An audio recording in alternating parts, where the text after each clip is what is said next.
ဆုတောင်းပြေဝမြတ်ဓမ္မလောကလူတွေကုသိုလ်ကောင်းမှုလုပ်ပြီးတဲ့အခါမှာမိမိတို့လိုရာဆုကိုပန်ဆင်လေးရှိကြတယ်တဦးနဲ့တဦးလည်းပဲဆုတောင်းဆုယူမှုတွေကိုပြုကြတယ်ဆုတောင်းတာတွေပြည့်ဖို့ရာအတွက်လိုအပ်တဲ့အချက်တွေရှိတယ်ဆိုတာသိထားဖို့အမတန်မှလိုအပ်ပါဆုတောင်းတာဆုတိုင်းတိုင်းရဖို့အတွက်မိမိတို့ဆန္ဒပြည့်ဝဖို့အတွက်မိမိတို့တဏ္ဍာမှာတကယ်အရေးတကြီးလိုအပ်နေတဲ့အရေးချင်းတွေကဘာတွေလဲဆိုတာသိထားဖို့အဲ့ဒီအရေးချင်းတွေမရှိဘဲနဲ့ဆုတောင်းဆုယူပြည့်ရင်တော့ပြည့်ပြည့်ဝဝရမယ်တော့မဟုတ်ဘူးပေါ့ဆုတောင်းတယ်ဆိုတဲ့နေရာမှာအများအားဖြင့်ကောင်းတဲ့လူချင်းစရာနှစ်သက်စရာကောင်းတဲ့အခြေအနေတစ်ခုကိုရရှိဖို့တောင်းဆိုကြတာဖြစ်တယ်သို့သောယမယံခါမကောင်းတဲ့ဆုကိုတောင်းကြတာတွေလည်းရှိတယ်ပေါ့အဲ့ဒီမကောင်းတဲ့ဆုကိုတောင်းတာမျိုးကြတော့အခုပြောတဲ့အရေးချင်းတွေရှိဖို့မလိုမကောင်းတဲ့ဆုကမကောင်းတဲ့စိတ်ဓာတ်နဲ့တောင်းမယ်ဆိုလို့ရှိရင်မကောင်းတဲ့ဆုတွေကလည်းပြည့်ဝတတ်တယ်ဒါမကောင်းတဲ့ဆုကိုတော့ဆုလို့တောင်ပြောဖို့မကောင်းဘူးကျိန်တာလို့ပြောရမှာပဲလောကလူတွေဒေါသအလျောက်သို့မဟုတ်မိမိအပြစ်ကိုဖုံးကွယ်လို့ကျိန်ဆိုကြတာတွေရှိတယ်မြတ်စွာဘုရားကဘေကုဏီမတွေဆိုရင်ထိုကဲ့သို့မကျိန်ရဘူးလို့လူတွေကတစ်ဖက်သားကိုယုံကြည်စေလို့ကျိန်ကြတာတွေလည်းရှိမိမိမကျိန်နဲ့လို့တစ်ဖက်သားကိုဆင်းရဲဒုက္ခရောက်စေလို့တောင်းဆိုကြတာတွေလည်းရှိတယ်ပေါ့ဒီကနေ့တော့အဲ့ဒါတွေနဲ့မဆိုင်ဘူးဆုတောင်းပြေဝမြတ်ဓမ္မဆိုတာဟောဒီတရားဓမ္မအရေးချင်းနေမိမိတို့တဏ္ဍာမှာရှိနေပြီဆိုလို့ရှိရင်မိမိတို့တောင်းတဲ့ဆုဟာပြည့်ပါတယ်မြတ်စွာဘုရားကသင်္ခါရူပပတ္တိတုံးဆိုတာဟောထားတာရှိတယ်ဘုရားကိုယ်တော်တိုင်ဟောထားတဲ့သင်္ခါရူပပတ္တိတုတ်အရာဟောဒီတရားဓမ္မတွေနဲ့ပြည့်စုံပြီဆိုလို့ရှိရင်ဘုန်းကြီးတို့တွေဟာဘာကိုပဲဆန္ဒပြုမိမိတို့လိုချင်တဲ့ဆန္ဒပြုတာမှန်သမျှဆုတောင်းတာမှန်သမျှပြီးဝမှသိကြတယ်ဒီတရားဓမ္မတွေမရှိဘဲနဲ့တမန်လောင်းနဲ့ဆူတောင်းနေမယ်ဆိုလို့ရှိရင်တော့တေချာပေါက်ပြည့်ချင်မှပြည့်မှာပါလူတိုင်းဆူတောင်းဆူယူပြုကြတယ်အဲ့ဒီလိုဆူတောင်းဆူယူပြုပြီဆိုလို့ရှိရင်အရေးကြီးတဲ့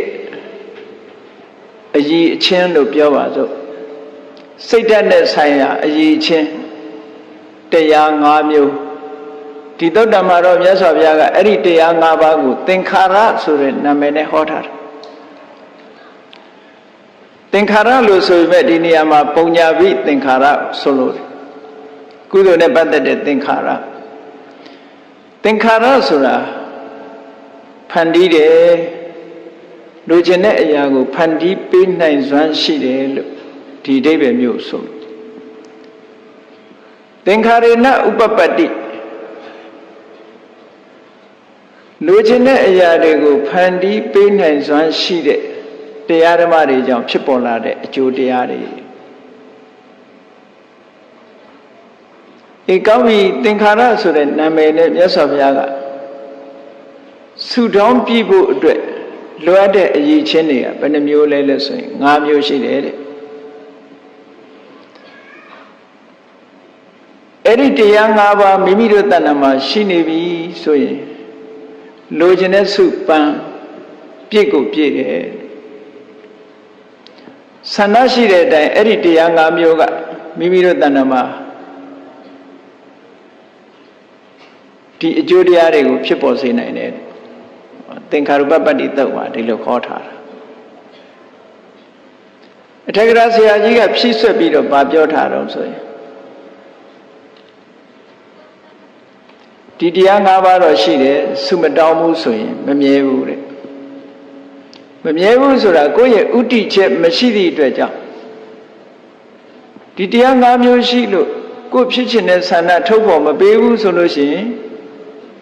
ဟောဒီတရား၅မျိုးကတော့ကောင်းတဲ့အကျိုးတရားတွေကိုဖော်ထုတ်မှာဆိုတာတော့သိကြတယ်ဖြစ်ပေါ်စေမှာဆိုတာသိကြတယ်သို့တော့ကိုလိုချင်တဲ့အတိုင်းတော့ဖြစ်ချင်မှာဖြစ်မှာပေါ့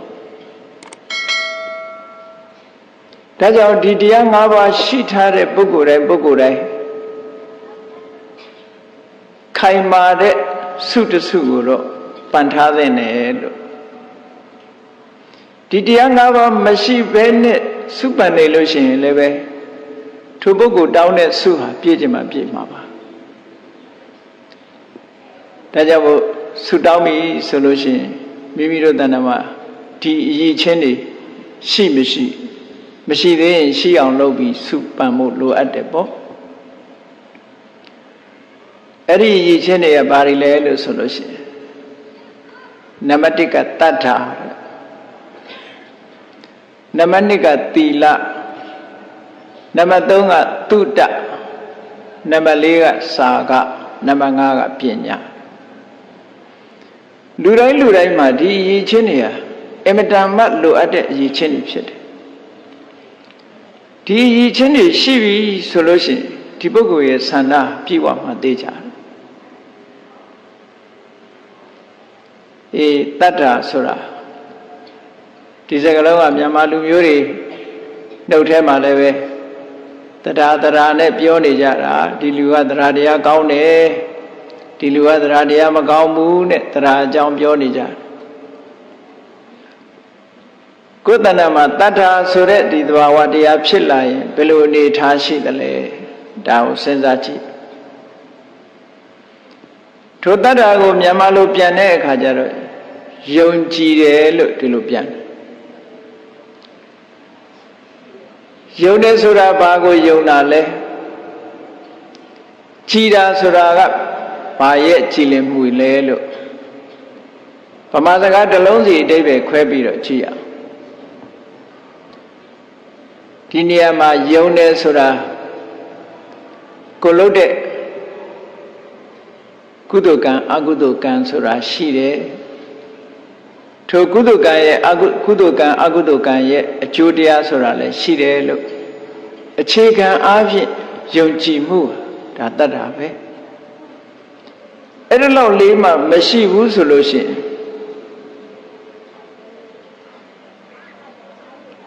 လူတယောက်ဟာအရေးချင်းကင်းမဲ့နေသည့်အတွက်ကြောင့်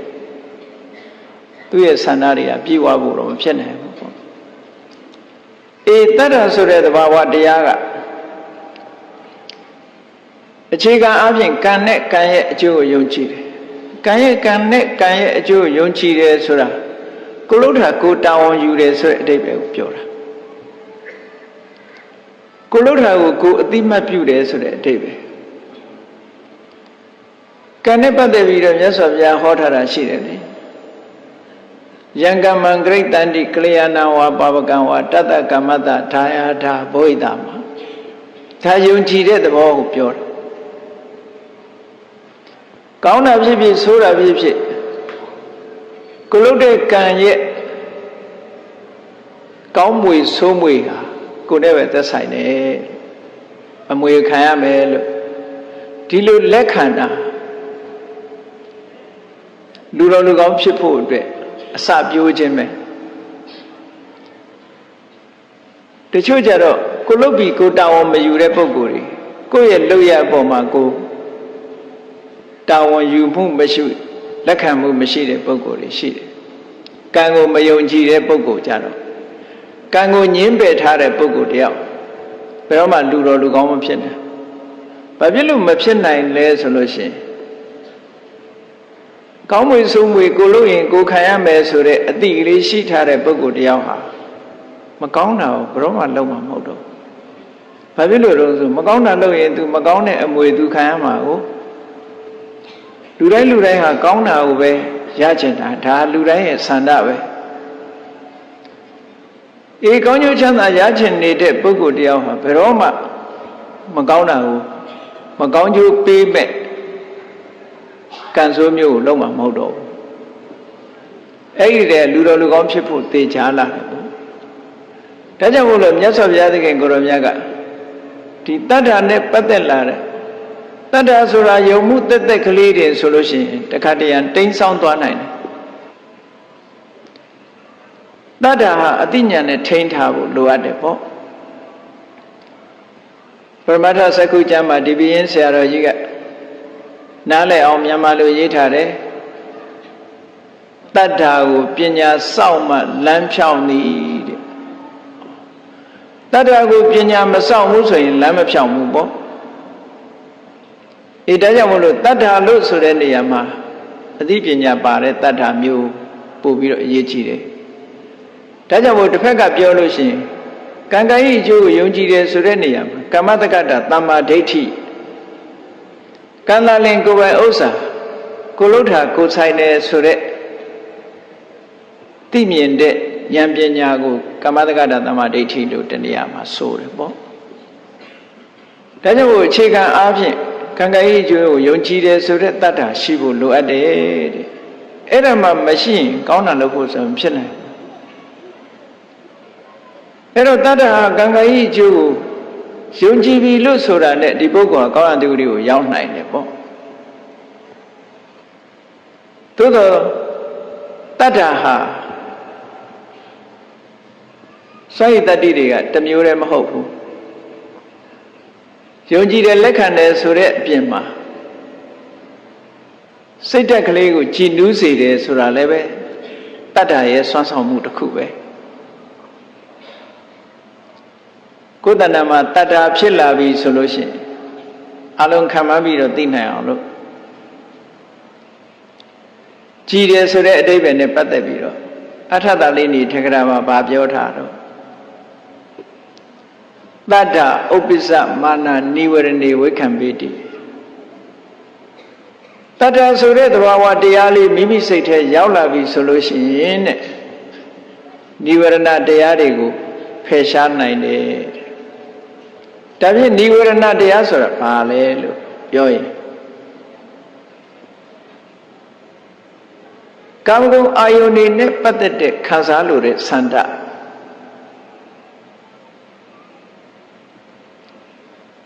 ထိုခံစားလို့တဲ့ဆန္ဒအရာဆန္ဒမပြည့်ဘူးဆိုလို့ရှိရင်ဖြစ်ပေါ်လာတဲ့ဒေါသမကျေနပ်မှုအဲ့ဒါတွေဟာနိဝရဏတရားပဲနောက်ကုသိုလ်ရေးဘက်မှာစိတ်ဟာဆုံးနစ်လာတယ်ထိုင်မိုင်းလာတယ်အလုံးမဖြစ်တော့ဘူးဆိုရင်ဌိနမိတ်တကုသိုလ်ဘက်မှာစိတ်ဟာမတည်ငြိမ်ပဲနဲ့ပြန့်လွင့်လာတယ်ပူပန်မှုတွေနဲ့တွဲလာတယ်ဥဒိစ္စကုက္ကုစကောင်းတဲ့ဘက်မှာတန်တရားတွေဝင်လာတယ်ဝိသိကိစ္စဟောဒီနိဝရဏတရားတွေဟာတတ္ထပေါ်လာလိုက်လို့ရှိရင်ကောင်းကင်ယံမှာတိမ်နေဖုံးနေတော့လေလေကလေးတိုက်လိုက်လို့ရှိရင်ထိုတိမ်တိုက်တွေဟာကင်းစင်သွားတယ်လို့ပဲမိမိတို့တဏ္ဍာမှာဟောဒီတတ္ထာဆိုတဲ့သဘာဝတရားလေးဖြစ်ပေါ်လိုက်တာနဲ့တပြိုင်နက်ဒီနိဝရဏတရားတွေဟာရှင်းသွားတယ်တဲ့နိဝရဏတရားတွေရှင်းသွားတာကိုပဲစိတ်ကလေးကြည်သွားတယ်လို့ပြောတာနိဝရဏတရားရှိနေတဲ့ပုဂ္ဂိုလ်တရားဟာကုသိုလ်ကောင်းမှုလုပ်ဖို့ဆိုတာလုံးဝစိတ်ကူးမရှိဘူးဆိုပါစို့မျက်စိကနှစ်သက်စရာအာယုံကိုကြည့်ခြင်းနဲ့နားကနှစ်သက်စရာအသံတွေနားထောင်ခြင်းနဲ့နှာခေါင်းကမွှေးကြိုင်တဲ့အနံ့ကိုရှူခြင်းနဲ့လျှာကကောင်းတဲ့အရာသာခံခြင်းနဲ့ခန္ဓာကိုယ်ကအထီးတွေ့မမောတယ်ဆိုတဲ့ဒီစိတ်ကူးတွေရနေတဲ့ပုဂ္ဂိုလ်တရားဟာကုသိုလ်ဘက်ကိုစိတ်ကူးပါမလားမကူဘူးကိုရထားတဲ့အာယုံပေါ်မှာမကြင်မနဲ့ဖြစ်နေတဲ့ပုဂ္ဂိုလ်တယောက်ကရောကုသိုလ်ဘက်ကိုစိတ်ကူးပါမလားမကူဘူး အမတန်မှထင်ရှားတယ်ဟောတတ္ထာဆိုတဲ့တဘာဝတရားမိမိတို့ရဲ့ယင်နဲ့နှလုံးနဲ့စိတ်ထဲမှာပေါ်လာလိုက်တာနဲ့တပြိုင်နက်အခုပြောတဲ့ကာမဂုဏ်အာယုံခံစားလို့တဲ့စိတ်တွေမကြည်မနှက်ဖြစ်နေတဲ့သဘောတရားတွေစိတ်ဆုံးနစ်ထိုင်းမိုင်းနေတဲ့သဘောတရားတွေစိတ်လေပြီးတော့စိတ်ပူပန်နေတဲ့သဘောတရားတွေတန်တရားတွေဝင်နေတဲ့သဘောတရားတွေဒါတွေဟာပျောက်ကင်းသွားပြီးတော့စိတ်ကလေးဟာကြီးလာတယ်နိဝရဏေဝိခံပေတိနိဝရဏတရားတွေကိုဖယ်ရှားလိုက်တယ်နိဝရဏဆိုတာကုသိုလ်တွေမဖြစ်အောင်ဆုတ်ပိတ်ထားတဲ့သဘောတရားတွေပဲ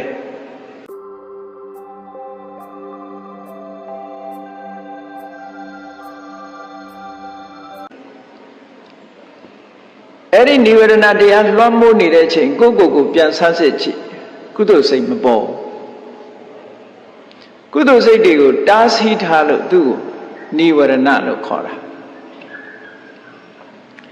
နိဝရဏကကုသိုလ်ကိုရင်တားဆီးရုံနဲ့မကဘူးစိတ်ကိုလည်းညှဉ်းညူးစေတယ်ဒါကြောင့်မို့စေတသောဥပ္ပကိလေသေစိတ်ကိုပူပန်ညှဉ်းညူးစေတယ်အဲ့ဒါတွေမကဘူးပညာယဒုပ္ပလိကရဏေလူရဲ့စဉ်းစားဉာဏ်တွေဟာလည်းအားပြော့သွားတယ်အဲ့ဒီနိဝရဏတရားတွေကိုအခိုက်အတန့်အားဖြင့်ဟောဒီတတ္ထာဆိုတဲ့သဘာဝတရားမိမိတို့တဏ္ဍာမှာဖြစ်လိုက်တာနဲ့တပြိုင်နက်ဖယ်ရှားပြစ်လိုက်နိုင်တယ်စိတ်ကလေးဟာကြီးလာတယ်လောကလူတွေလည်းပြောကြတယ်နော်ငါစိတ်မကြည်ဘူးဆိုရင်အဲ့ဒီလူဟာစိတ်မကြည်တဲ့လူကဒါနကောင်းမှုလုပ်ဖို့လည်းစိတ်ဝင်စားဘူးသီလဆောက်တည်ဖို့လည်းစိတ်ဝင်စားဘူးနော်စိတ်ကြီးလာတဲ့ပုဂ္ဂိုလ်ကစဉ်းစားပြီးဘာလို့ကောင်းမလဲနောက်ဆုံးမှအိမ်မှာရှိတဲ့ဘုရားရှင်လေးအေးတန်ရှင်းလုံးမှပဲဘုရားပန်းလဲအောင်မှပဲရှည်ချမ်းကတ်လူအောင်မှပဲဒါနကောင်းမှုတစ်ခုလုပ်အောင်မှပဲသီလဆောက်တည်အောင်မှပဲတရားအထောက်အောင်မှပဲဆိုတဲ့ကောင်းမြတ်တဲ့ပဲစိတ်ကူးစိတ်တန်းလေးတွေပေါ်လာတာအဲ့ဒီလိုပေါ်လာတာဘယ်သူကစွမ်းဆောင်ပေးတာတော့ဆိုအခုပြောတဲ့တတ္ထာစွမ်းဆောင်ပေးလိုက်တာပဲဒါကြောင့်မို့ထသလည်းဤထက္ကရာမှာသဘာဝတရားကိုရှင်းရှင်းလေးပတ္တန္နေနစိတ်တေနဒါနံဒိဋ္ဌိတရားတရားလေးပေါ်လာလို့ရှိရင်နိဝရဏတရားတွေကိုဖယ်ရှားပြစ်လိုက်တယ်စိတ်ရဲ့ပူပန်မှုတွေကိုလည်းပဲရောကျသွားစေတယ်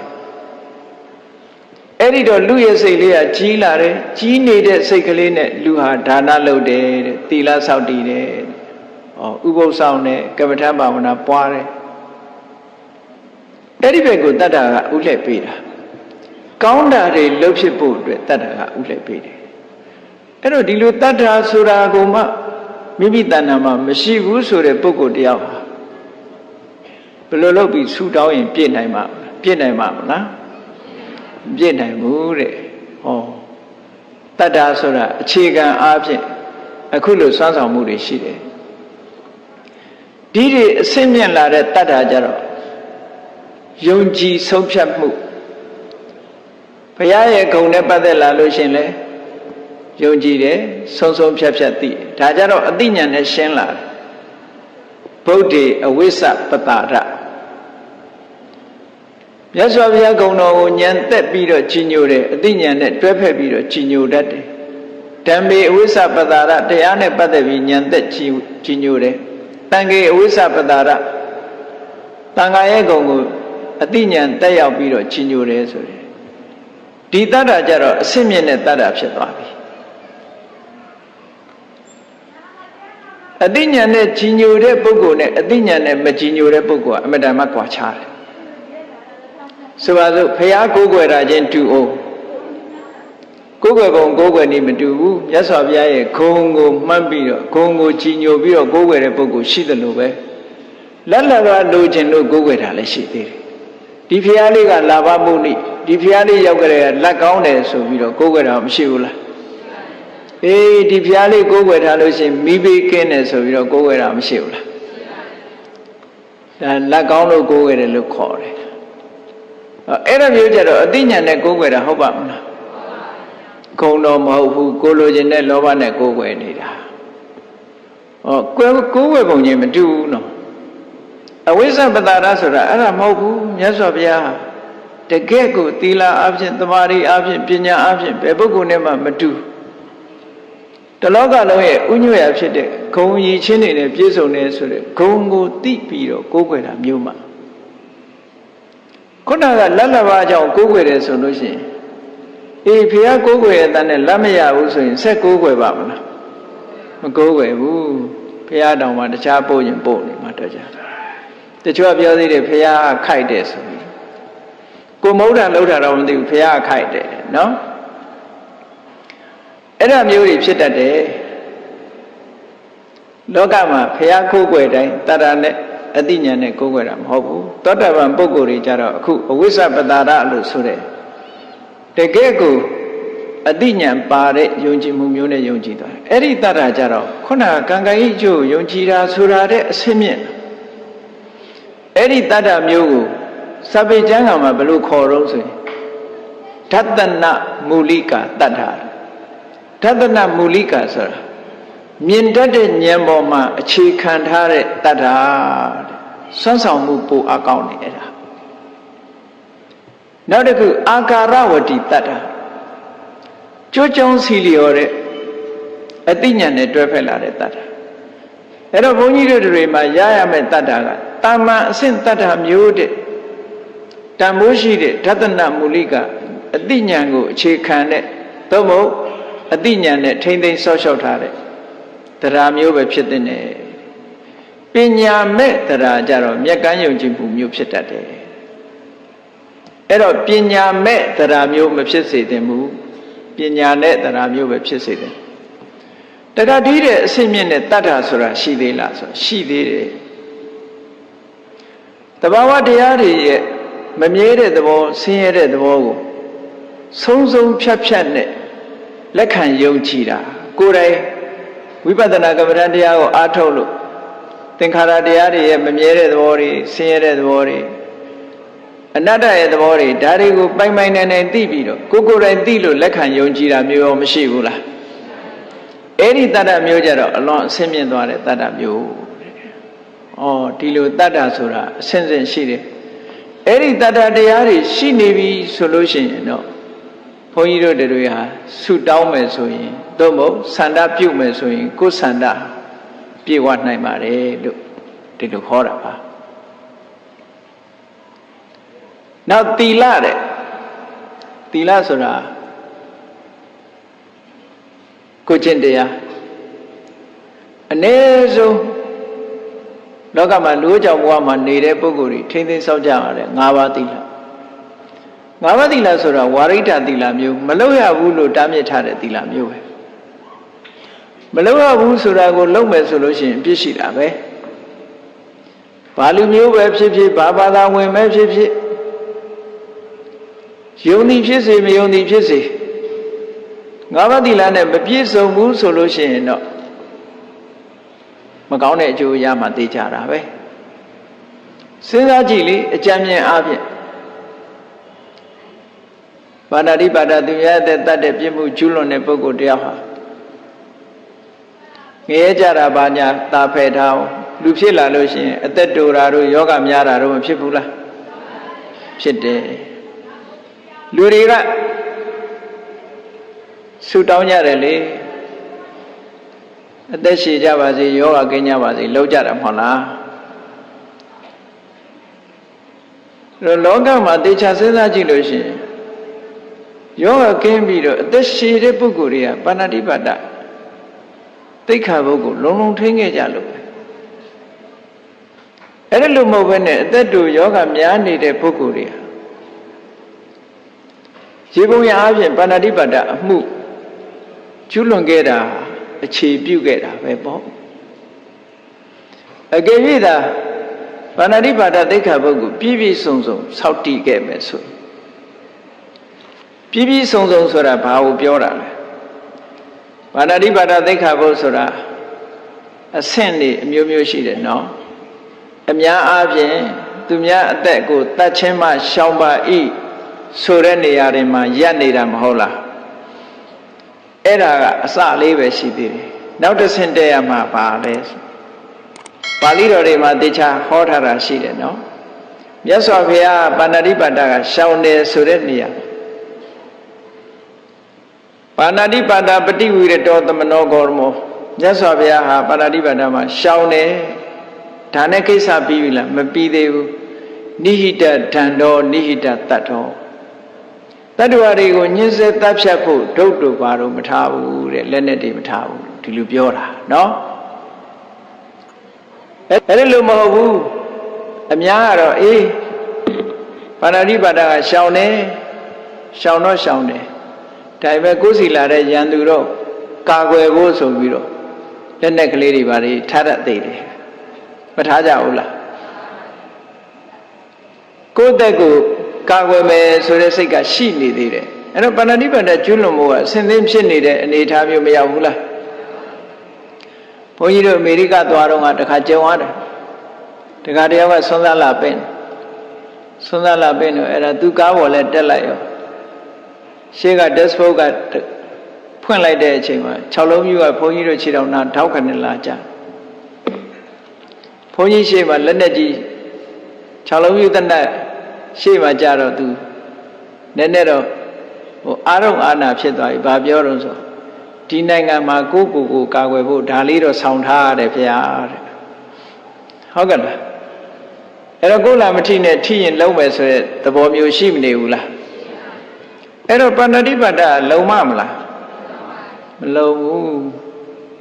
တခုလုံးဖို့ကိုယ်မှလက်နဲ့တွေထားတယ်ပစ္စည်းထားတယ်မြတ်စွာဘုရားကဒုတ်တို့လက်နဲ့တို့ကိုမထားဘူးဟောကာကွယ်ဖို့ဆိုတာဒုတ်တို့လက်နဲ့တို့ကိုမထားဘူးပါဏာတိပါဒကရှောင်တယ်ဆိုတာအပြီးသတ်ရှောင်အဲ့တော့ဒါရင်ပြီးပြီလားဆိုမပြီးသေးဘူးလစ်စီဒီလောက်ကိုရှက်တယ်ယွံမုန်းတယ်ဆက်ဆုပ်တယ်သူများတဲ့တတ်တဲ့အလုပ်ကိုတတ္တဝါတွေရဲ့အသက်ကိုတတ်တဲ့အလုပ်ကိုဆက်ဆုပ်တယ်ယွံမုန်းတယ်ဆိုတဲ့အဆင့်ရှိရမယ်တဲ့ဆက်ဆုပ်ယွံမုန်းနေုံနဲ့ပြီးလားမပြီးသေးဘူးတရားပန်တော့တနာခြင်းကရုဏာထားရအောင်မယ်သဗ္ဗပါဏဗုဒ္ဓဟိတံဒုက္ကမိတတ္တဝါတို့ကရုဏာနဲ့မေတ္တာနဲ့အမြဲတမ်းသူတို့အကျိုးစီးပွားကိုလိုလားနေတဲ့စိတ်ရှိရမယ်အဲ့ဒီကြမှာပါဏာတိပါဒဝေရမဏိယပြည့်စုံတာအဲ့ဒါကိုမထိန်ဘူးဆိုလို့ရှိရင်တော့ခေါင်းပါဏာတိပါဒပြည့်စုံနိုင်မှာမလားအေးမြတ်စွာဘုရားကပါဏာတိပါဒဝေရမဏိဆိုတာအဲ့ဒီထိအောင်ဟောထားတာနော်ရှောင်ရံနဲ့ဆောင်ရံနှစ်ခုရှိရှောင်တယ်ဆိုတာသူများတဲ့တတ်ချင်းမှာရှောင်တယ်ဆောင်ရံမှာကအဲ့ဒီတတ္တဝါတွေရဲ့အကျိုးစီးပွားကိုလိုလားတဲ့မေတ္တာတတ္တဝါတွေကိုငဲ့ညာသနာတဲ့ကရုဏာဒါကိုပွားများဖို့လိုအပ်သေးတယ်လို့ဒီလိုပြောတာအဲ့ဒါရှိမှဒီသိက္ခာပုဒ်ကပိုခိုင်မြဲနိုင်တယ်ပေါ့နှုတ်မို့ဆိုလို့ရှိရင်ဒီတိုင်းတော့ကိုယ်လာမထီသေးရင်တော့အကောင်းပဲပေါ့ကိုယ်လာမထီသေးရင်ရှောင်နေတယ်ပေါ့ဟိုတစ်ကျုပ်ဥပုသ်ဆောင်တာနဲ့အတူတူပဲစားစရာအကောင်မရှိတဲ့အခါကျတော့ကဲဥပုသ်ဆောင်လိုက်အောင်မယ်အနာနာကသားကောင်တစ်ကောင်ဖြတ်သွားရင်တော့ထဖမ်းလိုက်တယ်ဥပုသ်နောက်ကြမှာမတွေ့သေးရင်ရှောင်နေတယ်ဆိုတဲ့အဓိပ္ပာယ်တွေ့ရင်တော့မရှောင်သေးဘူးဟုတ်ကဲ့လားအဲ့ဒီပုံစံမျိုးရောက်နေတယ်ပေါ့အေးသီလဆိုတာဟာအခြေခံအားဖြင့်၅ပါးသီလလူတွေမှာ၅ပါးသီလမှာမပြည့်စုံဘူးဆိုလို့ရှိရင်ဆုတောင်းလဲပြည့်စုံမှာမလားဆိုပါစို့ပါဏာတိပါဒသူ့အသက်တတ်နေတဲ့ပုဂ္ဂိုလ်တယောက်ကအသက်ရှည်ပါစေရပါမလားယောဂကင်းမရစေဆိုရောရပါမလားအေးလူတွေကနေ့စဉ်ဆုတောင်းနေကြတာဟောအသက်တော်ရာကျော်ရှည်ကြပါစေယောဂဝေဒနာတွေကင်းကြပါစေဆုမတောင်းဘူးလားအေးဒါပေမဲ့လို့သီလမလုံဘူးဆိုလို့ရှိရင်အဲ့ဒီဆုတောင်းတွေပြည့်နိုင်ပါမလားမပြည့်နိုင်ဘူးနော်ထို့တူရဲ့အရိဏရဏသူမြတ်ပစ္စည်းကိုမတရားယူခြင်းမှမရှောင်ကျင်မဲနဲ့စီးပွားဥစ္စာတွေတိုးတက်ပါစေမရဘူးအရိဏရဏကျွလွန်လာတဲ့ပုဂ္ဂိုလ်ကဘယ်လိုနည်းနဲ့ရလာတဲ့ပစ္စည်းပဲဖြစ်ဖြစ်ရလာတဲ့ပစ္စည်းတွေကတနည်းနည်းနဲ့ယန္တမျိုး၅ပါးနဲ့ပျက်စီးသွားတတ်တယ် ဒါကြောင့်မို့အရိဏဒါနကံရဲ့အပြည့်အမတန်မှကြီးမားတယ်လူလောကလူဆိုတာအသက်လည်းရှည်ရမယ်ကျမ်းလည်းကျမ်းမာရမယ်စီးပွားဥစ္စာလည်းပြည့်စုံအောင်အရိဏဒါနလွန်ကျူးလာလို့ရှိရင်စီးပွားဥစ္စာမပြည့်စုံဘူးချိုးငယ်တယ်ပေါ့နောက်ကာမိတုမိစ္ဆာစာရကာမိတုမိစ္ဆာစာရကမရှောင်ဘူးဆိုလို့ရှိရင်လူမုန်းများတယ်ဒီပုဂ္ဂိုလ်လောကမှာလူချစ်လူခင်ပေါ်တာကြိုက်သလားလူမုန်းများတာကြိုက်သလားသူကလူချစ်လူခင်ပေါ်ခြင်းတယ်သို့တော့ဒီသီလနဲ့မပြည့်စုံဘူးဆိုလို့ရှိရင်လူချစ်လူခင်ပေါ်တယ်ဆိုတဲ့အကျိုးရပါမလားမရဘူးမုဒ္ဒဝါဒလိလိလေစားပြောတယ်ဆိုလို့ရှိရင်ဖြစ်လျက်ဘဝမှာကိုယ်အဆွဆွဲတွေအပြောဆိုတွေအလိမ်ညာတွေခံရမုဒ္ဒဝါဒတိခါဘုံမှာမလုံမဲနဲ့ဒီသီလမရှိပဲနဲ့သူများရဲ့အဆွဆွဲမခံမရစေနဲ့တို့ဒီလိုဆူတောင်းလို့ပြည့်စုံမှာမလားမပြည့်စုံဘူးဒါကြောင့်မို့ဒီသီလတွေဟာမတန်မှအရေးကြီးတယ်လို့ဆိုတာနောက်သူရမေရိယမပြည့်စုံတဲ့ပုဂ္ဂိုလ်တရားဟာဖြစ်လျက်ဘဝမှာအသိဉာဏ်အမတန်နည်းပါးတဲ့ပုဂ္ဂိုလ်ဖြစ်တယ်။အုံနောက်ခုခေတ်လို့ပြောရင်ကြက်မပြေတဲ့ပုဂ္ဂိုလ်ပေါ့။အိုင်ကျူမမြင့်တဲ့ပုဂ္ဂိုလ်မျိုးဖြစ်တယ်ပေါ့။ဘာမှသင်လို့ပြလို့မရတဲ့ပုဂ္ဂိုလ်မျိုး။အဲ့ဒီပုဂ္ဂိုလ်မျိုးဖြစ်လာတတ်တယ်ဒါအ ਨੇ ဆုံးအပေါ်ဆုံးအပြစ်။နောက်အယူအနှံဖြစ်တတ်တယ်။အသိဉာဏ်ထက်မြက်တဲ့ပုဂ္ဂိုလ်ဖြစ်ပြရစေလို့ဘယ်လိုဆူတောင်းနေရမှာမဟုတ်ဘူးဒါကြောင့်မို့လို့ကိုချင်းသီလဆိုတာအမတန်မှအရေးကြီးပါတယ်တဆင့်တက်ပြီးကြည့်မယ်ဆိုလို့ရှိရင်ယဟန်တန်ဃာတွေဆိုယဟန်တန်ဃာတွေပတ်သက်တဲ့ဝါရိတသီလတွေသာသနာ့တော်ဝင်သီလရှင်တွေဆိုလဲသီလရှင်တွေနဲ့ပတ်သက်တဲ့သီလတွေကိုချင်းတရားတွေနှုတ်ကိုထိမ့်သိမ်းဆောက်ရှောက်မှုကာယကံထိမ့်သိမ်းဆောက်ရှောက်မှုဆိုတဲ့အဲ့ဒီကိုချင်းတရားအမတန်မှအရေးကြီးတယ်တဲ့ဝိသုဒ္ဓိမေအထက်ကရာကြီးမှာသီလကိုအဓိပ္ပာယ်နှမျိုးပေးထားတာရှိတယ်သီလဆိုတာသမာဒါနကာယကံမှုဝစီကံမှုဆိုလိုတာကနှုတ်ကနေစကားပြောเสียရှိလဲစီကံတတ်မှတ်ပြီးတော့ပြောတယ်ရင်ကြေးကြေးပြောတယ်ကိုယ်ဒီလက်ရောက်လုံးเสียရှိလို့ရှိရင်လည်းပဲအပြစ်ကင်းအောင်လုပ်တယ်ဟောအဲ့ဒါဟာသမာဒါနပဲကိုမှုရဲ့စီကံနှုတ်မှုရဲ့စီကံအတိုင်းနေတာနောက်တနည်းကသီလဆိုတာဥပထာရဏလူတွေရဲ့အည်အသွေးတွေကဘယ်မှာတီးနေတုံးဆိုကိုချင်းတရားပေါ်မှာတီးတယ်ကိုချင်းတရားမကောင်းတဲ့ပုဂ္ဂိုလ်တယောက်ဘယ်အည်ချင်းမှမတီးနိုင်ဒီနေရာမှာကောင်းတဲ့ကုသိုလ်တရားတွေအရှိတည်တတ်နေဖို့ဆိုတာကိုချင်းတရားနဲ့ထိမ့်မှတည်တတ်တယ်ကိုချင်းတရားမရှိလို့ရှင်မတည်တတ်ရှင်သိစီဟာတိန်ကြီးရွှေခွက်မှာသာတည်တယ်ဆိုတဲ့စကားလိုပဲအလုံးအစင်းမြင့်တဲ့တရားတွေမှန်သမျှဟာသီလပေါ်မှာတည်တယ်လို့ဒီလိုပြောတာဒါကြောင့်မို့ဒီသီလအမှန်တမ်းအရေးကြီးတယ်ဒီသီလနဲ့ပြည့်စုံရမယ်လူချင်းတဲ့စုကိုတောင်းတဲ့ပုဂ္ဂိုလ်ဟာကိုချင်းတရားကောင်းတဲ့ပုဂ္ဂိုလ်ဖြစ်ဖို့လည်းလိုအပ်တယ်နောက်တစ်ခုကတုတ္တဆိုတာအခုတရားဓမ္မနားနေတာလည်းတုတ္တပဲစာသင်တာလည်းတုတ္တစာအုပ်တွေဖတ်တာလည်းတုတ္တဆိုတဲ့နေရာမှာလောကကြီးပွားရေးတန်တရားကြီးပွားရေးလောကကြီးပွားရေးနဲ့ပတ်သက်တဲ့စာကောင်းပေကောင်းဖြစ်စေတန်တရားကြီးပွားရေးနဲ့ပတ်သက်တဲ့စာကောင်းပေကောင်းဖြစ်စေဒါတွေဟာအကြမြင်ဘုဒ္ဓရှိရဒီနေရာမှာအဆင့်မြင့်တာကိုပြောလို့ရှိရင်မြတ်စွာဘုရားဟောထားတဲ့တရားဓမ္မတွေနဲ့ပတ်သက်ပြီးတော့ကြာဘူးနာဝရှိနေဖို့လိုအပ်ပါတယ်ကြာဘူးနာဝမရှိဘူးဆိုတာအခုကြာဘူးနာဝဆိုတာကြည့်တတ္ထာဆိုတာဘယ်လိုဟာလဲသီလဆိုတာဘယ်လိုဟာလဲသီလဆိုတာဘာကြောင့်အရေးကြီးတယ်ဆိုတာမြတ်စွာဘုရားထိုသုတ်တန်တွေမှာဟောထားတာရှိတယ်အဲ့ဒါနေနဲ့ပတ်သက်ပြီးတော့ဘုဒ္ဓရှိနေဖို့လိုအပ်တယ်ဘုဒ္ဓမရှိတဲ့ပုဂ္ဂိုလ်တရားကိုကိုယ့်ဘဝကိုလမ်းဖြောင်းအောင်ဥဆောင်ပြီးတော့သွားနိုင်ပါမလားသွားနိုင်ဘူးမလုပ်ရမယ်ဆိုတာဘုဒ္ဓရှိတဲ့ပုဂ္ဂိုလ်မှလုပ်လို့ရတယ်ဆိုပါစို့ဒါနလုပ်ရင်စိတ်ဘယ်လိုထားရမလဲသီလဆောက်တည်ရင်စိတ်ဘယ်လိုထားရမလဲ သမထကမ္မထာဝိပဿနာကမ္မထာပွားများအထောက်လို့ရှိရင်စိတ်ဘယ်လိုထားဘယ်လိုအထောက်ရတယ်ဆိုတဲ့ဒါတွေကြားဖို့နောက်ဝမရှိတဲ့ပုဂ္ဂိုလ်တရားဟာသူလှုပ်တဲ့လှုပ်ဟာမှန်ကန်တဲ့လှုပ်ရဖြစ်ပါမလားမဖြစ်ဘူးဒါကြောင့်မို့သုတ္တဆိုတာအမတ္တမအရေးကြီးတယ်တဲ့ဘောဓုတ္တအရေးကြီးတယ်ကြားဖို့နောက်ဝများများရှိဖို့လို့ကြီးမြတ်စွာဘုရားဟောတယ်လေထို့သုတ္တန်တွေမှာ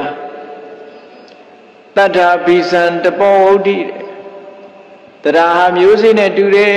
ဟောဒါဘုရားဟောတဲ့စကားတစ်ခုတရားမျိုးစေ့နဲ့တူတယ်စဉ်းစားကြည့်လိုက်မျိုးစေ့ဆိုတာဘာလို့တလဲမျိုးစေ့ဆိုတာအလုံးနှစ်ခုကိုလုပ်တယ်တဲ့မျိုးစေ့လေးကဘာအလုပ်လဲဆိုရင်မျိုးစေ့လေးတစ်ခုကိုမြေကြီးထဲမှာချပြီးတော့စိုက်ကြည့်လိုက်အဲ့ဒီမျိုးစေ့လေးကအမြင့်ကလေးမဆင်းလာဘူးလားအဲ့ဒါသူ့အလုပ်တစ်ခုအပေါ်မှာရောအညောင်ကလေးတက်မလာဘူးလားဒါသူ့အလုပ်တစ်ခုဟောမျိုးစေ့လေးကအလုပ်နှစ်ခုလုပ်တယ်ထို့တူပဲတရားတရားကလည်းပဲအလုပ်ကလေးနှစ်ခုလုပ်တယ်တရားတရားရှိလာပြီဆိုလို့ရှိရင်သီလဆိုတဲ့အမြင့်သမထဝိပဿနာဆိုတဲ့အညွန့်လေးတွေတက်လာဒါမြတ်စွာဘုရားဟောတာမြတ်စွာဘုရားဟောတာကိုကြားဘူးလို့ရှိရင်တရားဆိုတဲ့မျိုးစေ့တို့ရှိရမှာပါလားဆိုတဲ့အသိဉာဏ်မရပေဘူးလားတဏှာမှာတတ္တိတဝိတ္တံပုရိသတ္တသစ္ထံတတ္တဝါတွေရဲ့အကောင်းဆုံးဥစ္စာကတရားပဲလို့ဒီလိုဟောထားတာတွေလည်းရှိဒီလိုသုတ္တမျိုးတွေမိမိတို့တဏ္ဍာမှာရှိနေဖို့လိုအပ်တယ်တဲ့အဲ့ဒီသုတ္တနဲ့ပြည့်စုံမှတောင်းတဲ့ဆုတွေလည်းပြေဝနိုင်တယ်လို့ဒီလိုခေါ်တာနော်ကောင်းပြီသုတ္တနဲ့ပတ်သက်ပြီးတော့ရှားကြံပြီးတော့ကြည့်ပြီးတော့အစစ်မြင့်တဲ့သုတ္တအခြေခံသုတ္တအခြေခံကံကံဤအကျိုးလက်ခဏာကအစနောက်ဆုံးမှာသမထဝိပဿနာကျင့်စဉ်တွေကိုကျင့်တာအဆုံးအဲ့ဒီလိုအစစ်မြင့်တဲ့သုတ္တတွေရှိမှသုတ္တမယပညာဆိုတာရလာနိုင်တယ်ပေါ့ကောင်းပြီအဲ့ဒီသုတ္တပြည့်စုံမှုဟာလည်းပဲကိုလိုရင်ဆန္ဒပြေဝခြင်းအကြောင်းတစ်ခုပဲတဲ့နောက်တစ်ခုကဘာလို့ဆိုစာကဒါလည်းအမတန်အရေးကြီးတာလောကလူတွေဆိုတာကိုတယောက်တည်းခံစားခြင်းတယ်ဆိုတဲ့တကူကောင်းဆန်တဲ့စိတ်ဟာမွေးရပါလို့ဖြစ်တယ် selfish လို့ခေါ်တာတကူကောင်းဆန်တယ်ပေါ့လူဟာကိုယ်အရေးပဲကိုယ်စဉ်းစားတယ်လို့ပြောတယ်စာကဆိုတာရှိတဲ့အခါကျတော့ကိုယ်အရေးမဟုတ်သူများအရေးပါစဉ်းစားပေးလာတတ်တယ်ကိုယ်ရေးကိုတွေးတာကမစ္စရိယအခြေခံပေါ့ကိုယ်ရေးကိုတွေးပြီးတဲ့အခါကျတော့ကိုယ့်ရဲ့အောင်မြင်မှုကိုရရှိထားတဲ့အနေထားတစ်ခုသူများကိုမရစေခြင်းဘူးဆိုတဲ့စိတ်ဓာတ်ပေါ်လာရင်အဲ့ဒါမစ္စရိယပဲဒါမို့မစ္စရိယရဲ့အဓိပ္ပာယ်ကိုမာဣဒံဣစရိယံအညေတံဟောတုငါရထားတဲ့အခြေအနေမျိုးတွေသူများတွေပဲရပါစေနဲ့ဆိုတဲ့အတွေးဝင်လာတာပဲဘယ်ကအခြေပြုတော့ဆိုခုနကတကူကောင်းဆန်တဲ့အတွေးကအခြေပြုလာတာအဲ့ဒါကြောင့်မို့လို့အဲ့ဒီတကူကောင်းဆန်တဲ့အတွေးကိုအခြေခံပြီးတော့ဖြစ်လာတဲ့မစ္စရိယတရားကိုဖယ်ရှားနိုင်မှဒီပုဂ္ဂိုလ်တရားဟာလူလောကရဲ့အကျိုးပြုနိုင်တဲ့ပုဂ္ဂိုလ်ဖြစ်တယ်ကိုတယောက်တည်းကောင်းစားရေးလှုပ်တာကတော့ဘာမှမထူးလူပဲဖြစ်ဖြစ်တိရစ္ဆာန်ပဲဖြစ်ဖြစ်ကိုယ့်ဘဝယတ္တိရေးအတွက်ကိုယ့်ဘာကိုမလုပ်ကြဘူးလားကိုယ့်ဘဝယတ္တိရေးအတွက်ကိုယ့်ဘာကိုရုန်းကန်နေကြတာပဲသို့သောကိုယ့်ဘဝယတ္တိရေးရုန်းကန်ရင်ကနေပြီးတော့တစ်ဖက်သားကိုကူညီလိုတဲ့စိတ်ဆိုတာအလွန်မော်မြတ်တဲ့စိတ်ဖြစ်လာတာပေါ့အခုဒီကြသွားဆရာတော်တို့ဆိုဟုတ်လားအများကြမှာဘူးဆိုပြီးတော့ပြင်ပန်းခံပြီးတော့ဥစည်းဥဆောင်လုပ်ပြီးအများကြမှာရေးအတွက်ဆိုပြီးတော့ဇီဝိရတနာတန်ခါဆေးုံကြီးကိုဥဆောင်ပြီးတော့လုပ်ပြီးဒါတွေကအလွန်မော်မြတ်တဲ့လုပ်ငန်းတွေပဲအဲ့လိုအလွန်မော်မြတ်တဲ့လုပ်ငန်းတွေလုပ်နိုင်တာစာကလို့ဆိုရဲဆုံးလို့မှုရှိရတယ်ပေါ့ဆုံးလို့မှုမရှိဘဲနဲ့ဒါတွေမလုပ်နိုင်ဘူးတဲ့ဒါကြောင့်မို့လို့ စာကဆိုတာအမြဲတမ်းအရေးကြီးတယ်စာကဆိုတာရှိလာပြီဆိုလို့ရှိရင်ထိုစာကသည်ပတ်ဝန်းကျင်ကိုအကျိုးပြုတာဖြစ်တယ်မြတ်စွာဘုရားကစာကနဲ့ပတ်သက်ပြီးဟောထားတာ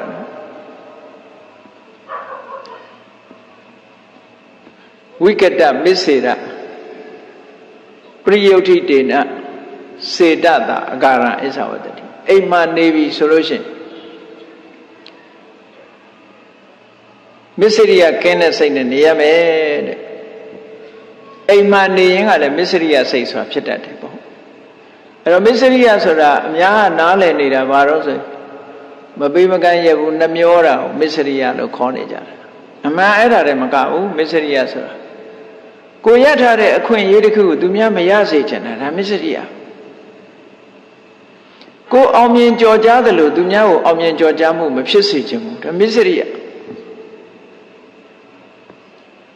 မစ္စရိယ၅မျိုးကျမ်းဂန်တွေမှာပြထားတာရှိတယ်အာဝါဒမစ္စရိယကိုနေတဲ့နေရာသူများမနေစေချင်ဘူးကုလမစ္စရိယကိုနဲ့ယဉ်နှီးတဲ့ကိုတငယ်ချင်းသူများတွေအပေါင်းအသင်းမလုပ်စေချင်ဘူးလာဘမစ္စရိယကိုရထားတာမျိုးသူများမရစေချင်ဘူးဝဏမစ္စရိယကိုကြော်ကြားသလိုသူများမကြော်ကြားစေချင်ဘူးသို့မဟုတ်ကိုအစင်းလှသလိုသူများမလှစေချင်ဘူးဓမ္မမစ္စရိယကိုသိတဲ့တရားသူများမသိစေချင်ဘူးဟောမစ္စရိယတွေမစ္စရိယဆိုတဲ့သဘောတရားကလောဘနဲ့တွဲတာမဟုတ်ဘူးဒေါသနဲ့တွဲတာတမန်အားဖြင့်ပြောမယ်ဆိုလို့ရှိရင်လောဘကြီးလို့မစ္စရိယဖြစ်တယ်လို့ဒီလိုထင်ကောင်းထင်လိုက်မဟုတ်ဘူးသူကမစ္စရိယတရားဟာ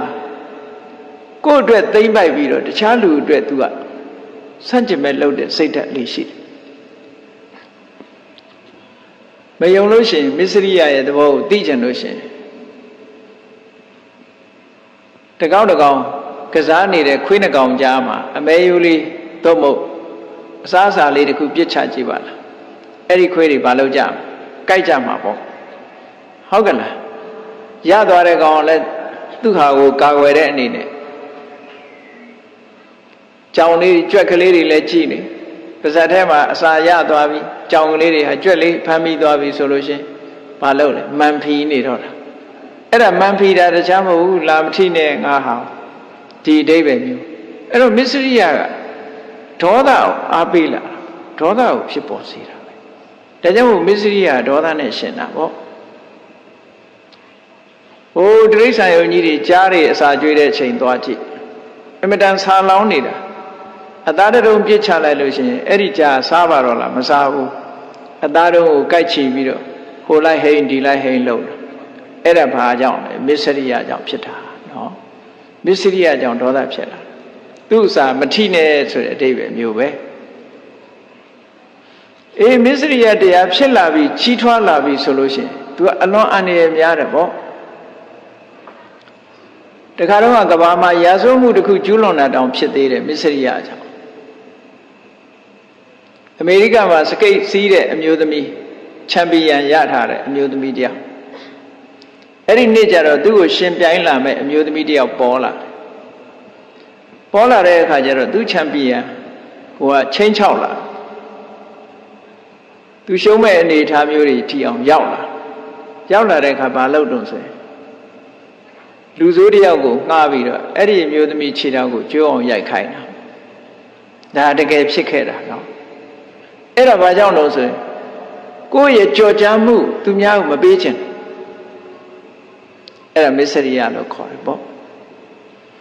အေးဒါကြောင့်မလို့စာခဆိုတာဆွန့်လွတ်မှုရှိရတယ်တဲ့အဲ့ဒီမစ္စရိယတွေရှိနေလို့ရှင်လောကမှာမကြည်ပွားနိုင်ဘူးစာခဆိုတဲ့ဆွန့်လွတ်မှုကအမှန်တမ်းအရေးကြီးပါတယ်ဆွန့်လွတ်မှုမရှိဘဲနဲ့ဆူတောင်းတာမပြေဝနိုင်ပါဘူးလို့ဒါကိုဆိုလိုတယ်ပေါ့နော်နောက်ဆုံးတစ်ခုကဘာတော့ဆိုလို့ရှိရင်ပညာဒါတော့အရေးကြီးဆုံးအချက်ပဲပညာဟာပညာဆိုတာအခြေခံအသိဉာဏ်ကနေစလာတယ်ခုနပြောတဲ့ကမ္မတက္ကတာသမာဓိဋ္ဌိဆိုတဲ့အခြေခံပညာကစပြီအစစ်မြင့်တဲ့ဒုတိယဒီဝိပဿနာပညာတို့ဒီထက်ရောက်လာတဲ့အခါကျတော့ မေကပညာဖို့ပညာဆိုအမြင့်ဆုံးအဆင့်တွေရောက်လာအဲ့ဒီပညာမှမရှိလို့ရှိရင်လည်းခုနကဆူတောင်းတာတွေကမပြေဝနိုင်ဘူးအလုံးပေါင်းလိုက်တဲ့အခါကျတော့တတ္တာရဲ့သီလရဲ့သုတရဲ့စာကရဲ့ပညာရဲ့ဘုန်းကြီးတို့တွေရဲ့တဏ္ဍမှာဒီတရားတွေဟာရှိကိုရှိရဒီတရားတွေရှိမှဒီအခြေအနေကောင်းတွေမရှိဘဲနဲ့ဆူတောင်းဆူယူပြုမယ်ဆိုလို့ရှိရင်တောင်းတဲ့ဆူဟာအောင်မြင်မှုမရနိုင်ဘူးတဲ့မြတ်စွာဘုရားသင်္ခါရုပပတ္တိတုတ်ပါဧတရာနဲ့လည်းပြည့်စုံပြီးသီလနဲ့လည်းပြည့်စုံတယ်သုတ္တစာကပညာတို့နဲ့လည်းပြည့်စုံပြီးဆိုတဲ့ပုဂ္ဂိုလ်တယောက်ဟာသူကြားဖို့နာဝရှိတဲ့အတိုင်းသူဆူတောင်းလိုက်မယ်ဘာဖြစ်ချင်လဲဆိုတာလောကမှာလူတွေကဘာဖြစ်ချင်လဲဆိုတာအများအားရှိတယ်လေလူတိုင်းမှာလည်းပဲရှိတာပဲကလေးလေးတွေတွေ့ရင်မင်းကြည့်ရင်ဘာဖြစ်ချင်တော့မေးတာဘာမှမဖြစ်ချင်ဘူးဆိုတဲ့လူကတော့မဟုတ်သေးဘူးเนาะလူဆိုတဲ့တခုဖြစ်ချင်နေတာတော့ရှိမှာအဲ့ဒီဘာဖြစ်ချင်လဲဆိုတဲ့ကိုဖြစ်ချင်တဲ့ဆန္ဒကလေးအတွက်လိုအပ်တဲ့အရေးချင်းတွေကတော့ဒီအရေးချင်းတွေပဲအဲ့ဒီအရေးချင်းတွေနဲ့ပြည့်စုံတဲ့ပုဂ္ဂိုလ်တရားသူဖြစ်ချင်တယ်ဆိုတာသူကြားဘူးနာဝရှိတဲ့အပေါ်မှာသူဖြစ်ချင်တူတယောက်ကိုအားကြပြီးတော့ဖြစ်ချင်တာလည်းရှိပဲဘုန်းကြီးတို့တွေငယ်ငယ်တုန်းကဘုရားဝင်ကြီးတွေဖတ်တဲ့အခါကျတော့ဖះဖြစ်ချင်စိတ်ပေါက်ဒါပေမဲ့ပါရမီဖြည့်ရမှာကြောက်တယ်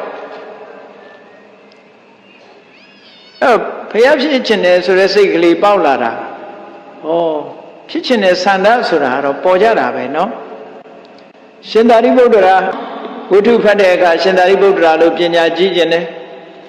ရှင်မောက္ကလံဝတ္ထုဖတ်တဲ့အခါကျတော့ရှင်မောက္ကလံလို့တကူကြီးခြင်းတယ်ဒါတွေကလူရဲ့ဆန္ဒမှာကောင်းတယ်ဆိုလို့ရှိရင်ဖြစ်ချင်ကြတာတချို့များတောင်းလိုက်တာချမ်းသာတယ်ဆိုတော့ဇောတိကလို့လည်းချမ်းသာခြင်းနဲ့ဇတိလလို့လည်းချမ်းသာခြင်းနဲ့တယောက်တင်ပဲများလာပါပြီနော်အချို့ဆူတောင်းမှာမလေးဇောတိကဇတိလပုံနာအကုန်လုံးရှိသမျှတထေးတွေရဲ့စီးစိမ်ကိုသူတယောက်တည်းနဲ့အကုန်ရခြင်းနဲ့ဆိုတော့အဲ့ဒါတော့နည်းနည်းလောဘကြီးသွားတယ်နဲ့တူတယ်ဘာဖြစ်လို့တော့ဆိုဇောတိကတယောက်တည်းတင်ပဲသုံးမကုန်ပါဘူးလူလောကမှာဖြစ်ချင်တယ်ဆိုတဲ့ဆန္ဒလေးတွေရှိကြတာပဲအေးကောင်းပြီသူကြားဘူးတာလေးနဲ့သူကဖြစ်ချင်လာပြီဆိုလို့ရှိရင်ဒီအခြေအနေတရားဓမ္မ၅မျိုးနဲ့လည်းသူပြည့်စုံတယ်ကဲကောင်းပြီမြတ်စွာဘုရားကအဲ့ဒီမှာ32မျိုးသူဖြစ်ချင်တဲ့ဆန္ဒတွေကိုဖော်ထုတ်ထားတာရှိတယ်32မျိုးဖော်ထုတ်ထားတယ်အဲ့32မျိုးကိုအကျဉ်းချုပ်ပဲပြောမယ်လူဘဝနဲ့ပတ်သက်ပြီးတော့လူထဲမှာဖြစ်ချင်စရာကောင်းတဲ့လူဘာလဲလို့ဆိုရင်နံပါတ်1ကခတ္တိယမဟာသာလတိုင်းပြည်အုပ်စိုးတဲ့မင်းမျိုးလည်းဖြစ်ရမယ်တကယ်ချမ်းသာကြွယ်ဝတဲ့ပုဂ္ဂိုလ်လည်းဖြစ်ရမယ်ဆိုလိုတာဒီဘုရင်လည်းဖြစ်မယ်ချမ်းလည်းချမ်းသာမယ်ပေါ့ဆောလမွန်ဘုရင်ကြီးတို့လိုပေါ့ရာဆိုရင်လည်းအဲ့ဒါလိုခတ္တိယမဟာသာလမင်းမျိုးလည်းဖြစ်တယ်ချမ်းလည်းချမ်းသာတယ်ဒီခတ္တိယမဟာသာလဆိုတဲ့မင်းမျိုးတွေဟာအင်မတန်မှချမ်းသာတယ်လို့ကြားဘူးတယ်ငါဖြစ်ရရင်ကောင်းမှာပဲဆိုတဲ့စိတ်ဓာတ်ကလေးကိုမွေးအဲ့ဒီစိတ်ဓာတ်ကလေးပဲအမြဲတမ်းဆွဲလန်းနေတဲ့ပုဂ္ဂိုလ်တယောက်ဟာသိလို့ရှိရင်အဲ့ဒီခတ္တိယမဟာသာလဘုံရောက်ပါတယ်တဲ့မြတ်စွာဘုရားသူဖြစ်ချင်တာဖြစ်ပါတယ်ဒီ၅မျိုးနဲ့သာပြည့်စုံလို့ရှိရင်နောက်တစ်ခုစဉ်းစားတယ်ခတ္တိယမဟာသာလဆိုတာမင်းမျိုးဆိုတာတိုက်ပြည်အုပ်ချုပ်ရတာတွေအလုပ်ရှုပ်တယ်ပေါ့ဒီတဲ့ငြိမ်းချမ်းတာသူစဉ်းစားလိုက်တယ်ဗြဟ္မဏမဟာသာလမင်းရဲ့ဆရာလုပ်ပြီးတော့ချမ်းသာကြွယ်ဝတဲ့ပုံနာမျိုးဖြစ်ရရင်ကောင်းမှာပဲလို့စိတ်ဆန္ဒရှိရင်လေအဲ့ဒီစိတ်ဆန္ဒနဲ့ပတ်သက်လာတဲ့ဟောဒီတရား၅ပါးနဲ့ပတ်သက်လာတဲ့စွမ်းဆောင်ချက်တွေဟာဆန္ဒပြုချက်တွေဟာအလုံးပြည့်ဝတယ်လို့မြတ်စွာဘုရားဟောတာဒါနံပါတ်1နံပါတ်2နံပါတ်3ကြတော့ခါပတိမာသာလတာမန်အယတ္တုယတတဲ့ကချမ်းသာကြွယ်ဝတဲ့ပုဂ္ဂိုလ်ဖြစ်ချင်တယ်ဖြစ်ချင်တယ်ဆိုတဲ့စိတ်ဆန္ဒတွေအမြဲတမ်းဆွဲဆွဲမြဲမြဲရှိနေသည့်အတွက်ကြောင့်တည်တဲ့အခါကျတော့ခါပတိမာသာလဖြစ်တယ်ဒါလူဘဝမှာဒါကိုမျက်စိအောက်မှာမြင်နိုင်တဲ့အရာတွေကို ဆုတောင်းဆုယူပြုတာဒီတရား၅ပါးနဲ့သာပြည့်စုံပြီဆိုလို့ရှိရင်အဲ့ဒီဆုတောင်းတာတွေဟာပြေဝနိုင်တယ်ကဲတချို့ကြတော့အတန်ကြားနဲ့ဆုတောင်းတာရှိသေးတယ်သူကကြားဘူးတယ်စတုမာရိနတ်ဘုံဆိုတာအသက်လည်းရှိတယ်ရိုးစင်းအင်္ဂါလည်းလှပကြတယ်ချမ်းသာဒုက္ခလည်းအမတန်မှများတယ်ငါအဲ့ဒီဘုံဖြစ်ချင်လိုက်တာဆိုတဲ့စိတ်ကလေးရှိလို့ရှိရင်မြတ်စွာဘုရားကဟောဒီတရား၅မျိုးသာပြည့်စုံတဲ့ဟောစတုမာရိဘုံရောက်တော့ဒီတိုင်းပဲသူကမြတ်စွာဘုရားကစတုမာရိပြီးတော့တာဝရိန္ဒာယာမအဲ့လိုဒီတုတ်တံမှာနတ်ပြည်6ထပ်ကိုတစ်ခုစီတစ်ခုစီဟောသွားတယ်ဒီစွမ်းရည်တတိပြည့်တဲ့ဓမ္မတရား၅မျိုးနဲ့ပြည့်စုံပြီဆိုရင်သူဆုတောင်းတာတွေကုန်ရပါတယ်နောက်ဗြဟ္မာကြတော့မြတ်စွာဘုရားကသဟတ္တဆိုတဲ့ဗြဟ္မာကစပြီးတော့ဟောတယ်စัจ java လာ1000ကိုအလင်းဆောင်နိုင်တဲ့ဗြဟ္မာကြီးကိုသဟတ္တဗြဟ္မာလို့ခေါ်တယ်စัจ java လာ1000ကိုအလင်းဆောင်တဲ့ဗြဟ္မာကြီးစัจ java လာ1000ကိုမြင်နိုင်တဲ့ဗြဟ္မာကြီးအဲ့ဒီဗြဟ္မာကြီးကိုသဟတ္တဗြဟ္မာသဟတ္တဗြဟ္မာဆိုတာတကူအမတန်ကြီးတယ်အသက်လည်းရှိတယ်အစင်းလည်းလှတယ်ချမ်းသာဒုက္ခလည်းအမတန်ကြီးတယ်ငါနောက်ဘဝကျအဲ့ဗြဟ္မာမျိုးကြီးဖြစ်ရင်ကောင်းပါပဲလို့ဆုတောင်းမယ်အဲ့ဒီကြတော့စဉ်းစားเสียကဆုတောင်းုံလေးနဲ့ရမလားဆိုမရဘူးเนาะဘာတွေလိုအပ်လာတော့ဆိုခုနကတတ္တာတို့သီလတို့ကိုအခြေခံလာပြီးတော့သမထကျင့်စဉ်တစ်ခုအောင်မြင်အောင်လုပ်ရဖို့လိုသေးတယ်ဒါကြောင့်မို့လို့ဒီတတ္တသီလသုဒ္ဓဆာကပညာဆိုတာအဆင့်အမျိုးမျိုးရှိတယ်ပေါ့သမထကျင့်စဉ်တစ်ခု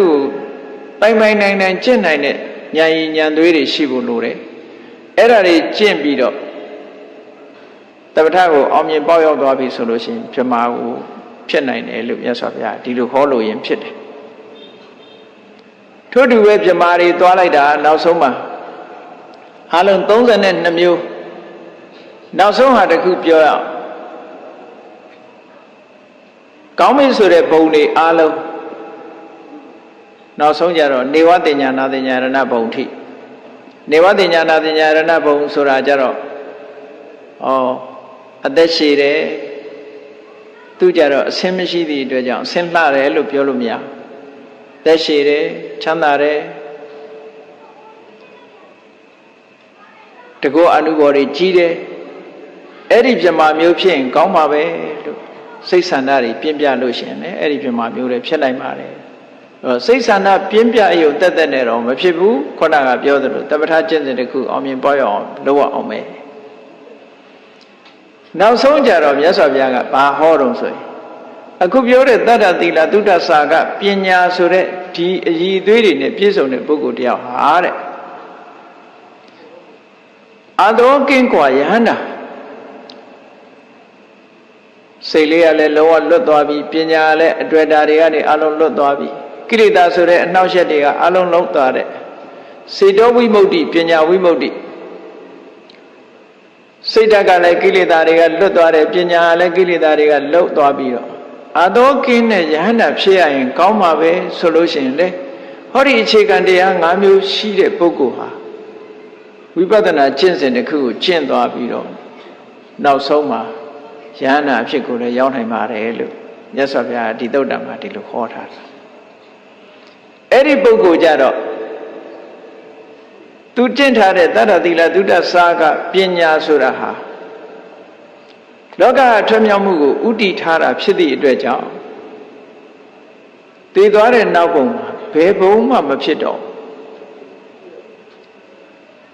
နကတ္ထစီဥပပစ္စတိဘယ်ဘုံမှမဖြစ်တော့ဘယ်ဘုံမှမဖြစ်တော့ဘူးဆိုတာနိဗ္ဗာန်ပေါ့နိဗ္ဗာန်ထိအောင်မျက်မှောက်ပြုနိုင်တယ်လို့ဘုန်းကြီးတို့တရားချက်ကသူတော်စင်ပြိဿတို့ကုသိုလ်ကောင်းမှုလုပ်ပြီးတဲ့အခါကျတော့ဤကောင်းမှုကြောင့်နိဗ္ဗာန်ကိုမျက်မှောက်ပြုရပါလို့ဒီလိုဆုတောင်းနေရှိကြတယ်ပေါ့ဆုတောင်းပြီဆိုလို့ရှိရင်တကယ်ရှိရမယ့်အရည်အသွေးတွေရှိဖို့လိုအပ်တယ်ဒါကြောင့်မို့ အာသောကင်းกว่าယန္တာဖြစ်ဖို့ဆိုတဲ့နေရာကြတော့ဘာတွေကိုမြင့်ပေးရမလဲဆိုရင်အရေးကြီးဆုံးကခုနနောက်ဆုံးပညာဆိုတာကိုမြင့်ဖို့လိုတယ်သူလည်းပညာရှိရမှာပဲတရတိလသုဒ္ဓစာကဆိုတဲ့အခြေခံတွေရှိရမယ်အခြေခံရှိပြီးတဲ့အခါကျတော့ပညာသူကြတော့အဓိပ္ပာယ်လေးတွေပြောင်းလာမယ်ပေါ့သီလဆိုတာသမုစေရပဟံနဲ့တတ္ထာဆိုတာလည်းခုနကကံကံရဲ့အကျိုးကိုယုံကြည်တယ်ဆိုတဲ့အဆင့်မဟုတ်တော့ဘူးသဘာဝတရားတွေရဲ့မမြဲတဲ့သဘောတွေကိုဆုံးဆုံးဖြတ်ဖြတ်ယုံကြည်တယ်ဆိုတဲ့အဆင့်တတ္ထာအဆင့်မြင့်ရောက်သွားသီလဆိုတာကြတော့လည်းပဲလုံးဝကျွလွန်မှုမရှိတော့တဲ့သမုစေရပဟံနဲ့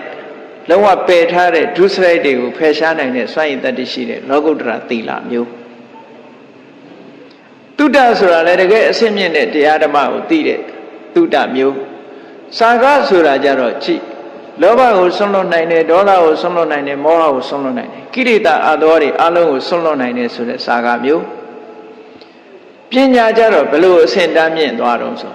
မြတ်စွာဘုရားကအဆင့်အမြင့်ဆုံးပညာကိုဟောလို့ရှိရင်ဥဒိယထဂာမိနိယပညာယသဘာဝတရားတွေရဲ့ဖြစ်မှုပြက်မှုသင်္ခါရတရားတွေရဲ့ဖြစ်မှုပြက်မှုကိုရှုမြင်နိုင်တဲ့ပညာအရိယာယအလွန်အလွန်မြင့်မြတ်ပြီးတော့ဒိဗ္ဗေဒိကကိလေသာတွေကိုဖောက်ခွဲနိုင်တဲ့ကိလေသာတွေကိုဖျက်ဆီးပြစ်နိုင်တဲ့ပညာမျိုးတဲ့အဲ့ဒီပညာမျိုးရပြီဆိုတဲ့ပုဂ္ဂိုလ်တယောက်ဟာသူ့ရဲ့ဆန္ဒကိလေသာအသောတွေကုန်ညင်ပါတယ်ဆိုတဲ့ဒီဆန္ဒလုံးဝပြည့်စုံသွားနိုင်ပါတယ်ဟောဒါကြောင့်မို့တကယ်ခြုံကြည့်လိုက်တဲ့အခါကျတော့မိမိတို့ရဲ့အဆင့်အတန်းလိုက်ပဲကိုယ့်ရဲ့တတ္တာကိုယ့်ရဲ့သီလကိုယ့်ရဲ့သုဒ္ဓကိုယ့်ရဲ့စာကကိုယ့်ရဲ့ပညာဟာဘယ်အဆင့်မှရှိတယ်လဲအဆင့်နှိမ့်တဲ့ဘက်မှာရှိရင်သူဆုတောင်းတာအဆင့်နှိမ့်တဲ့နေရာပဲရမယ်အဆင့်အလယ်အလတ်မှာဆိုလို့ရှိရင်အလယ်အလတ်ပဲရမယ်အဆင့်အမြင့်ဆုံးဆိုလို့ရှိရင်အမြင့်ဆုံးဖြစ်တဲ့ခုပြောတဲ့အသောကင်းกว่าယဟန္တာဆိုတဲ့အဖြစ်မျိုးထီအောင်ရနိုင်ပါတယ်သင်္ခါရုပပတ္တိတုတ်ရမြတ်စွာဘုရားထိုသုတ်တံမှာဒီလိုဟောထားတာရှိပါတယ်ဒါကြောင့်မို့တရားချက်ခင်သူတော်စင်ပြိဿပေါင်းတို့ဆုတောင်းနေကြတဲ့အခါမှာဆုတောင်းပြည့်ဝဖို့အတွက်ဟောဒီမြတ်ဓမ္မတွေဟာမိမိတို့တဏ္ဍာမှာအမြဲတမ်းအရေးကြီးတယ်ဆိုတာဆုတောင်းဖို့တဲ့ဒီတရားတွေရှိဖို့ကပို့ပြီးတော့အရေးကြီးတယ်ဒီတရားတွေကိုယ်တဏ္ဍာမှာရှိရလားရှိလာလို့ရှိရင်အဆင့်တဖြည်းဖြည်းတစတဲ့တစတို့အဆင့်အမြင့်ဆုံးရောက်အောင်ကြိုးစားကြရမှာလို့ကိုယ်စီသဘောကျပြီးတော့ဆုတောင်းပြေဝမြတ်ဓမ္မတို့ကိုမိမိတို့တဏ္ဍာမှာမရသေးရင်ရအောင်ကြိုးစားမှုရပြေးလို့ရှိရင်လည်းတိုးတက်အောင်ကြိုးစားမှုဆိုတာအရေးကြီးဆုံးဖြစ်တယ်လို့အားလုံးသဘောပေါက်ပြီးတော့ကြိုးစားအားထုတ်နိုင်ကြပါစေကုန်သတည်း